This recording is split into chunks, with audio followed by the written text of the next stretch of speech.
السلام علیکم ملګرو. کوم خلک چې د دې آئینی ترمیم نه بعد مولانا فضل الرحمن صاحب باندې اعتراضات کوي او د مولانا فضل الرحمن صاحب د عزت کم چې الله ورکړی دی دا ته نه هضمیږي، دا ته نه برداشت کیږي. د مولانا فضل الرحمن صاحب دا جواب هغه خلکو ته ورسوي او په پښتو ژبه کې کړی دی. مولانا صاحب هغوی ته زبردست جواب ورکړی دی. ملګرو تاسو ته پته ده هغه طبقه چې هغوی یو پروپیګنډه په سوشل میډیا شروع کړې ده د هغوی دومره حیثیت نشته، ټوټل یو ټانګه خلک هم نه دي. او خو د مولانا صاحب د عزت او مولانا صاحب ته چې کوم الله مقام ورکو دا ته نه برداشت کېږي. نو د مولانا صاحب دا جواب هغه خلکو ته خامخا ورسوي. دا هغه خلک دي چې دوی د خپل سیاست دپاره په بنیر کې د جماعت اسلامي کتاب د تبلیغي جماعت کتاب فضائل اعمال هم سوځولی او د خپل سیاست دپاره دا هغه بدبخته خلک دي. نو نن د مولانا فضل الرحمن صاحب په باره کې قسمه قسمه پروپیګنډې کوي او دا پروپیګنډې هم کړې ده چې مفتی اسد محمود صاحب ته آفر شوی و د خیبر پښتونخوا د ګورنرشپ ځکه حکومت ته په آئیني ترمیم کې ووټ ورکو.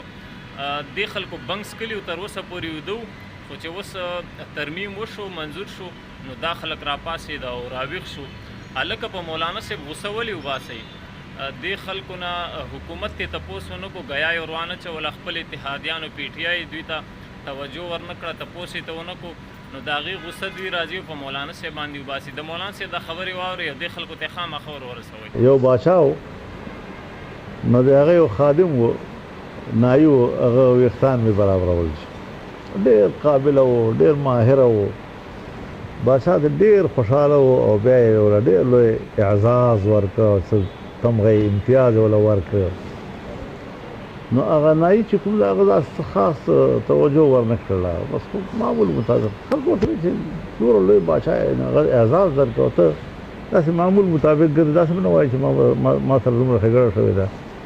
مړه پرېږدی باچا په څه پوهېږي چې اجامه څه ته وایي. اجام دې زما تعریف وکړي بیا به زه صحیح نو خبره دا ده چې علماء کرام بیا تقي عثماني صاحب شخصیت چې هغه وکالت هم په هغې هم پوره ده، په دیني علم باندې هم پوره ده. موږ دپاره خو نن سبا وخت کې یو مرجع حیثیت لري.